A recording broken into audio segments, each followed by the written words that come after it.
She was standing at the bar of the most powerful room in Seoul when he reached over, without asking, without warning, and tucked a strand of hair behind her ear. She froze.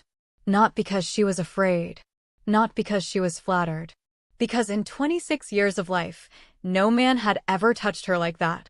Like she was something worth being careful with. And the man who did it was old enough to be her father.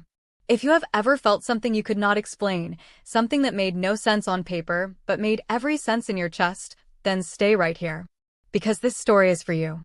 And I promise you, by the time we reach the end, you will understand exactly why she did not walk away. If this is your first time on this channel, welcome. Hit that subscribe button right now and turn on your notifications, because we tell stories here that will stay with you long after the video ends.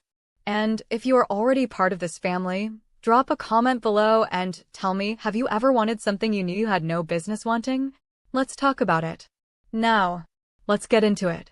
Amara Osei had been coordinating events since she was 22 years old, and in 4 years she had learned one thing above everything else: the most dangerous rooms in the world are not the ones full of weapons. They're the ones full of men who have never been told no. Tonight's gala was exactly that kind of room. It was held on the 42nd floor of the Grand Hyatt Seoul, and it had taken Amara 3 months to plan it. 3 months of vendor calls and seating charts and diplomatic protocol and dietary restrictions and last-minute changes from people whose assistants had assistants. 3 months of turning an empty ballroom into something that looked like it had always been this beautiful, like beauty was effortless, like elegance just happened. It did not just happen. Amara made it happen. She was 26 years old, Nigerian-Ghanaian, and tonight she was wearing a black fitted dress that she had almost changed out of twice, because it was perhaps too much for someone who was supposed to be invisible. But her colleague Ji-Yun had looked at her in the dressing room and said, "Amara, you coordinate the most powerful gala in Seoul looking like that, and every man in this room will behave, because they will be too busy staring at you to cause problems." Amara had laughed and kept the dress on. She had an earpiece in her left ear. She had the entire evening memorized, not from a clipboard, but from her mind. Every name, every table, every cue, every contingency. That was her gift. That was what had brought her from Lagos to Seoul on a contract that paid more than she had made in her first 2 years combined. She did not need notes. She needed to move and watch and manage. The guests began arriving at 7. Amara was already in position near the entrance, one step back from visible, watching everything. The room filled the way expensive rooms always fill, slowly at first, then all at once. Ambassadors. Former ministers. CEOs of companies large enough to have their own zip codes. Women draped in silk who knew exactly how to enter a room. Men in suits that cost more than most people's rent who moved through the space like they owned it, because in every way that mattered, they did. Amara watched all of it and felt nothing except the quiet satisfaction of seeing her work come to life. Then the first one approached. He was 62, European, with a handshake she could see from across the room, the kind that lasted a second too long. He spotted Amara from the entrance and made his way to her with the particular confidence of a man who had never really learned what the word no sounded like when a woman said it politely. "Extraordinary evening," he said, stopping beside her with a smile that had probably worked on someone at some point. "Did you design all of this yourself?" "The coordination team did," Amara said, warm, professional, already glancing past him to check the flow of guests at the door. "Ambassador Brandt, your table is number 4, 3rd row on the left. Your name card is there. Enjoy your evening." He blinked. She was already turning away. The second one came 20 minutes later. A Korean chairman, 67, silver-haired, the kind of man who was used to people coming to him. He found a reason to walk past her station once. Then twice. On the 3rd pass, he appeared at her elbow with a glass of champagne extended toward her like a gift. "You look like you could use this," he said. She smiled, took it with both hands, the gracious way her mother had taught her. "Thank you so much, Chairman Park." He moved away, pleased with himself. She set the glass on the nearest table without drinking a drop of it and kept moving. The Nigerian general found her during the first course. He was 60, broad-shouldered, and when he heard her speak to a colleague in English, his whole face shifted with recognition. He switched to Yoruba mid-sentence, grinning, like it was a secret handshake. "My daughter," he said, and that word, the way older Nigerian men deployed it as both affection and claim. "Where in Nigeria are you from?" She answered in Yoruba, warm and brief, gave him the name of her mother's city, let him have the moment of connection. Then she excused herself with a smile that communicated absolutely nothing except professionalism and slipped back into the flow of the evening.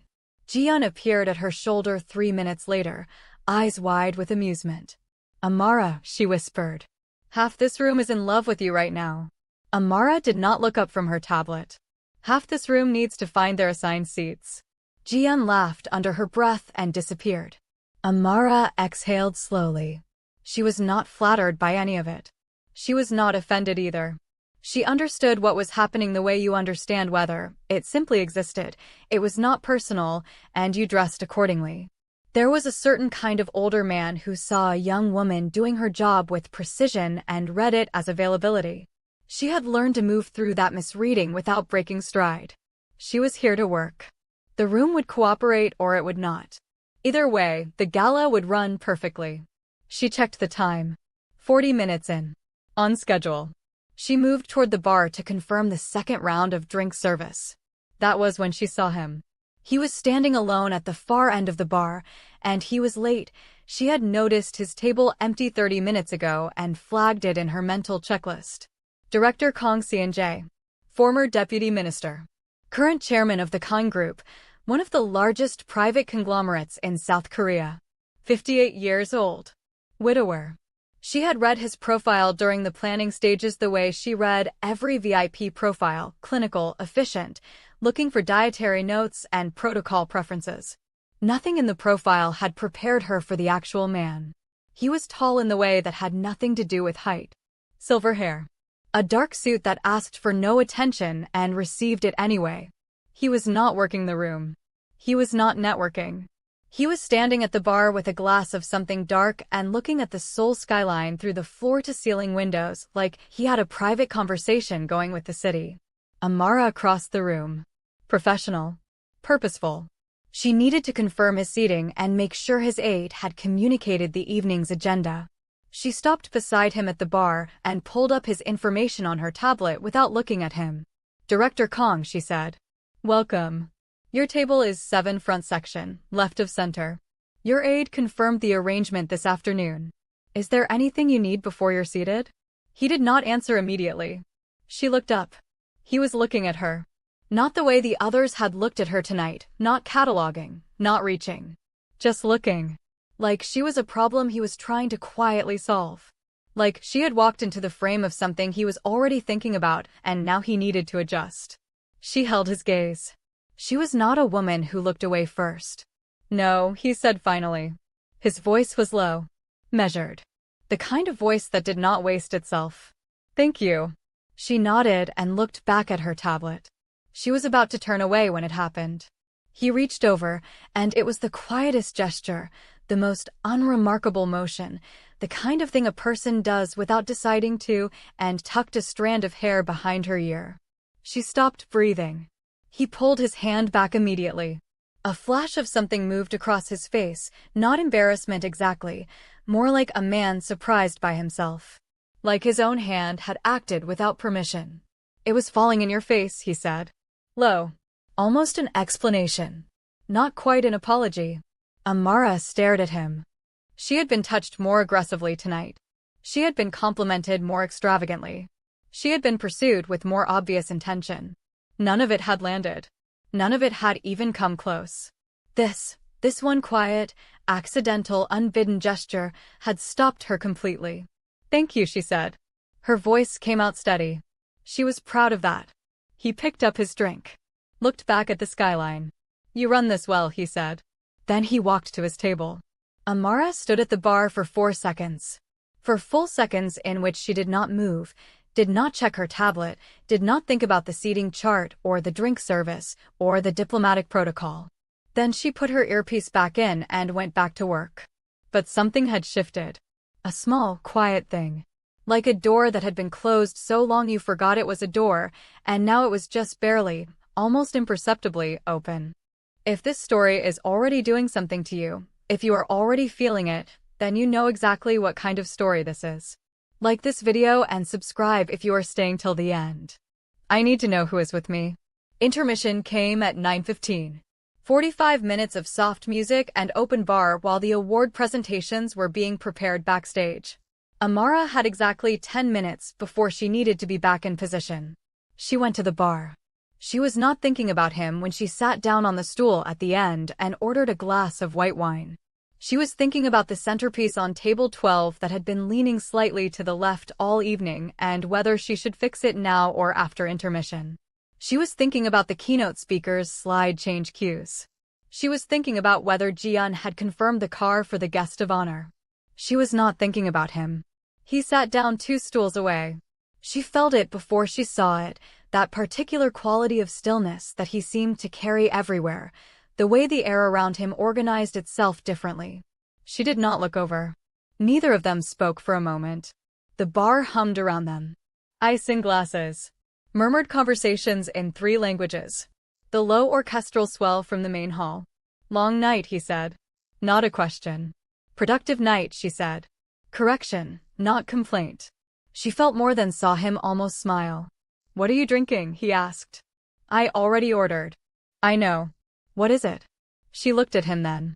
He was looking at the bar, not at her. There was something about the way he asked questions, like he was genuinely interested in the answers, like the answers would tell him something worth knowing. None of the other men tonight had asked her a single question about herself that wasn't a vehicle for something else entirely. White wine, she said. He considered this. Then he signaled the bartender and ordered something she couldn't hear. The bartender set a glass in front of her, something different. Something she hadn't asked for. She looked at the glass. Looked at him. I didn't order that. No. You ordered white wine. I ordered you something better. The audacity was so clean, so unhurried, that she almost laughed. And if I prefer what I ordered? Then I'll have the bartender bring it back, he said simply. But try it first. She picked up the glass. Took one sip. Set it down. It was better. She was not going to say so. It's acceptable, she said. This time he did smile. Small, controlled, but real. It changed his face entirely, softened something in it, made him look momentarily like a man who laughed easily once, before whatever had made him stop. You're from Nigeria, he said. Ghana and Nigeria. Both. Which do you call home? She thought about it honestly. Whichever one I'm missing more that week. He was quiet for a moment, and she had the feeling he understood that, the particular homesickness of a person who loves more than one place. How long have you been in Seoul? He asked. 8 months on contract. 3 more to go. And then wherever the next contract is. He looked at her then. Not evaluating. Something else. Like he was trying to locate her in a context he hadn't expected to need. You built tonight from nothing, he said. I built it from 3 months of work, she said. That's not nothing. No, he agreed. It isn't. Another silence. But it was not an uncomfortable silence. It was the kind of silence that existed between 2 people who had both stopped performing. How old do you think I am? He asked. It was so direct that she paused. Not fishing. Not vain. Genuinely curious. Like he wanted to know what she saw when she looked at him. She looked at him properly. The silver hair. The lines at the corners of his eyes that deepened when he almost smiled. The stillness of a man who had lived enough to stop moving unnecessarily. Old enough, she said, that I should not be sitting here. He held her gaze. Did not flinch. Did not deflect. Just let the words sit there in the space between them. And yet, he said quietly. And yet? Her earpiece crackled. Jian's voice, professional, urgent. The keynote presenter was ready. They needed her back in position in 90 seconds. Amara set down the glass. Straightened her dress. Picked up her tablet. Thank you for the drink, she said. You didn't let me pay for it. I know, she said. And walked back into the room. But she felt his eyes on her back the entire way. And she did not turn around. But she wanted to. That was the thing she could not shake, not the touch, not the wine, not the voice. The wanting to turn around. The gala ended at 11:30. The guests filed out in the long, slow way of people who have nowhere urgent to be. Amara stood near the exit and monitored the departure the way she had monitored every other moment of the evening, calm, present, efficient. She thanked guests by name. She directed the final logistics. She was the last staff member still fully in event mode when Jian touched her arm and said, "Amara, we're done. Go." She exhaled. She did her final walkthrough. Table 12's centerpiece was still leaning. She fixed it. She checked the backstage area, confirmed the award items were secured, signed off on the vendor sheets. The room was nearly empty now, just the cleaning crew beginning their quiet work and the low ambient hum of a space returning to itself. She was walking toward the exit when she heard his voice. "The view from the roof is better than this one." She stopped. He was standing near the window she had seen him at when he first arrived. Jacket still on. No aide. Just him and the skyline. She turned. "I'm sorry. The rooftop bar," he said. 45th floor. The best view in the city.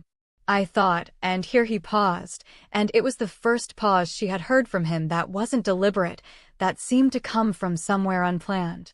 I thought, for a woman who just spent an entire night making sure everyone else enjoyed themselves, she deserves to see one beautiful thing tonight for herself. Amara looked at him for a long moment. She was not naive. She understood what a man asking a woman to a rooftop at midnight meant, regardless of how beautifully he phrased it. She was not a girl. She understood consequences and complications and the particular arithmetic of choices made at 11:30 at a gala bar. She understood all of it. And she said, "All right." Just that. No performance. No pretending she hadn't understood. No disclaimers. Just the quiet yes of a woman who had made a decision with her eyes open. Something moved across his face. Relief, maybe? Or something warmer than that. "Give me 5 minutes," she said. "I have to sign off on one thing." She did. And then she went. This is the moment. Right here. This is the most emotional part of the entire evening, not the touch, not the wine, not the conversation. The yes. The quiet, deliberate, fully conscious yes. If you understand why she said it, if you have ever been that tired of saying no to things that felt right, comment below. Tell me your story. And if you haven't subscribed yet, do it right now. Because where this story goes next, you need to be here for it. The rooftop was everything he had promised. Seoul spread below them like scattered diamonds, lights burning in every direction as far as the eye could see, the Han River a dark ribbon threading through the brilliance of the city. The air was warm, just barely, with the particular softness of a Seoul night that hasn't decided yet whether to be summer or spring. There was no one else up there. Just them and the city and a bar that seemed to exist for exactly this kind of moment. He ordered without asking her what she wanted. She opened her mouth. "It's wrong," he said before she could speak. "I know. Tell me what to change." She blinked. Then she told him. He changed it without hesitation, no ego, no defensiveness.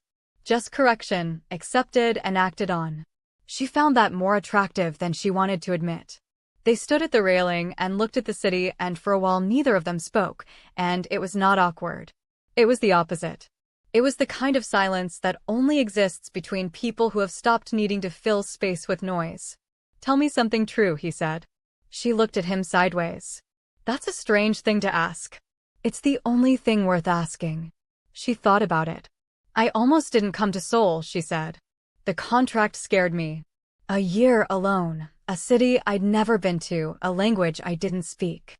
I almost said no." "What changed your mind?" "I got tired of being comfortable," she said. "Comfortable was making me smaller." He was quiet for a moment. "I know that feeling." "Do you?"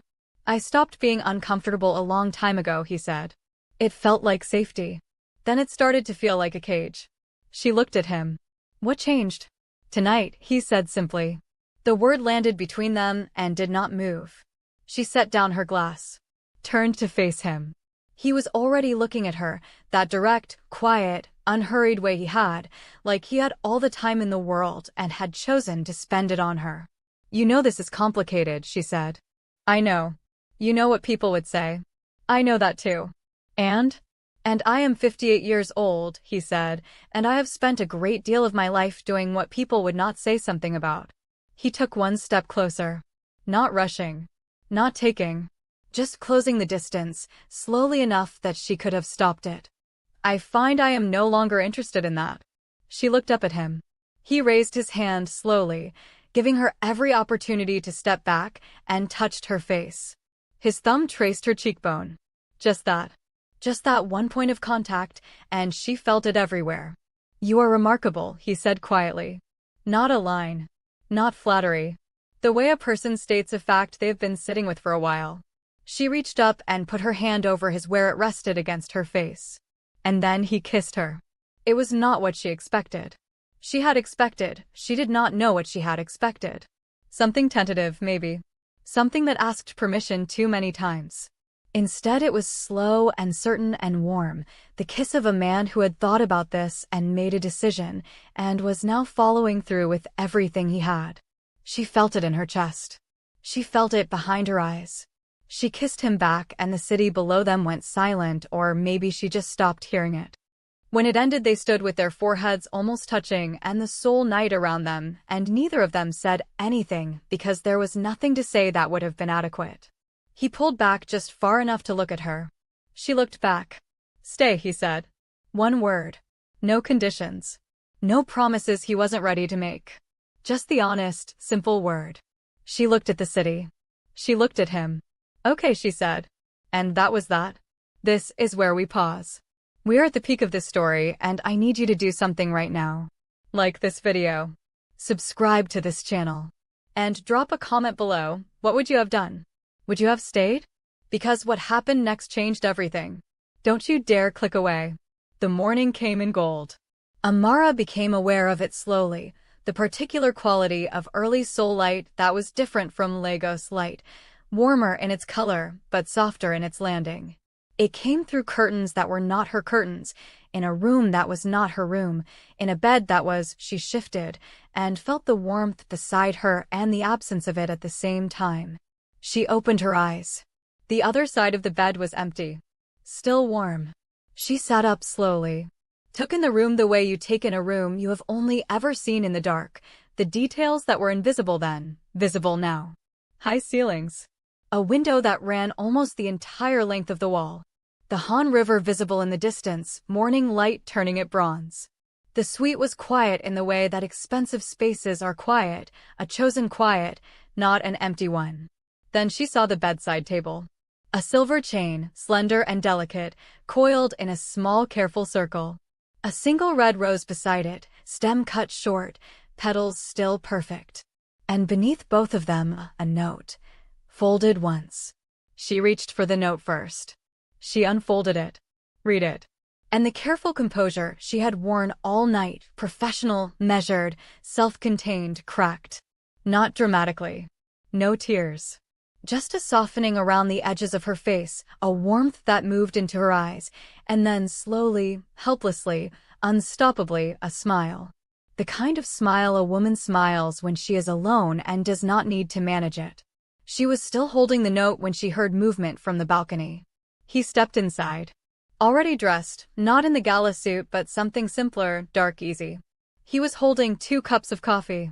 And he looked at her, sitting in his bed, hair undone, his note in her hand, his rose beside her, and his face did something quiet and unguarded that she had not seen on it before. He looked glad. Not triumphant. Not satisfied in the way she might have expected from the men she had learned to be careful about. Just glad. The way a person looks when something they had stopped hoping for walks back into their life unexpectedly and stays. You're still here, he said. You're surprised, she said. No, he crossed the room. Set one of the coffees on the table beside her. Relieved. She looked at the chain again. Picked it up, let it fall through her fingers, the silver catching the morning light. You planned this, she said. I planned the coffee. He sat on the edge of the bed. Not far. The rest, he looked at her steadily, you decided. She laughed. She had not laughed like that in a very long time, not the polished, professional warmth she offered to guests and clients, but the real thing unmanaged, unannounced. It surprised her. It surprised him too. She could see it, the way his face opened slightly, like the sound of it had reached somewhere he hadn't expected. "You got my order right this time," she said, wrapping her hands around the coffee cup. "I asked Jian." She stared at him. "You called my colleague at 7:30 this morning." He was unbothered. She was very helpful. She is going to have so many questions. Probably. He did not seem distressed by this. She looked at him, really looked at him, the way she hadn't let herself look all night, because looking had consequences and she had been managing consequences. She looked at the silver in his hair and the lines of his face and the particular steadiness of a man who had been through enough to stop being frightened of ordinary things. She thought about the note. What it had said. The words she was not ready to repeat out loud yet, but that had settled into her chest like something that intended to stay. "I should tell you something," she said. "Tell me." "I have never done this before," she said. Not an apology. Not an explanation. Just the truth, offered simply. He met her eyes. "Neither have I," he said. "Not like this." She believed him. That was the thing, she actually believed him. Not because she was naive, not because she was swept away, but because she had spent a whole evening reading rooms and reading people, and she knew the difference between a man performing honesty and a man being honest. He picked up the silver chain from where it lay beside the rose. Held it up, a question in his expression. She turned. Lifted her hair from her neck. His hands were careful. She felt the cool weight of the chain settle against her collarbone, felt his fingers brush the back of her neck as he fastened it, and she closed her eyes for just a moment. "There," he said quietly. She turned back, reached up and touched the chain where it lay. He was looking at her the way he had looked at her at the bar last night, like she was something worth studying. But softer now. Like he had stopped needing to figure her out and had simply accepted what she was. "Come," he said, standing, extending his hand. "Bring your coffee." She took his hand. He led her to the balcony. Seoul was extraordinary in the morning, the gala city transformed into something human, traffic beginning its low hum, the river catching light, the mountains in the distance, blue and patient and permanent. They stood at the railing with their coffees and the warm air and the city below them going about the business of being alive. His hand found the small of her back. Not possessive. Just present. Just there. The way you stand next to someone you intend to stay next to. She leaned into it. Just slightly. Just enough to say, without saying it, that she felt the same.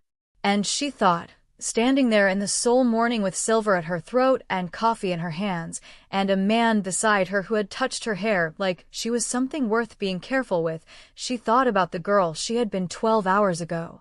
Efficient and untouchable and certain that the only thing that mattered tonight was whether table 12's centerpiece was leaning. She thought about all the nights she had moved through beautifully and carefully and alone. She thought about the hair. The single strand. The hand that had reached over without asking. She had told Ji-yeon she would never be flattered by an older man's attention. She had meant it. She still meant it. But this was not flattery. This was not attention. This was something quieter and heavier and more real than anything she had a prepared response for. And she was not afraid of it. For the first time in a long time, she was not managing something or containing it or moving through it efficiently. She was just in it. Present. Warm. She looked out at Seoul and smiled at the river. She had never been touched by a man old enough to be her father. But she had woken up to roses and silver and coffee ordered by a man who had called her colleague at 7:30 in the morning to get it right. And as the city woke up below them and his hand stayed warm at her back and the morning kept getting more golden, she thought, quietly, to herself. Some firsts are worth waiting 26 years for. And that right there is where the story begins. Not ends. Begins. Because the most beautiful love stories are not the ones that end with a kiss. They are the ones that start the morning after with coffee and honesty and two people who chose each other not because it was easy but because it was true. If this story moved you, if you felt Amara's heart tonight, then this channel is exactly where you belong. Subscribe right now if you haven't already. Leave a comment below and tell me which moment got you the most, Was it the hair? The rooftop? The note? The silver chain? I want to know. Like this video so more people find this story, because the world needs more stories told like this. Honestly, beautifully, without apology. We will see you in the next one. And trust me, the next one is going to be even better.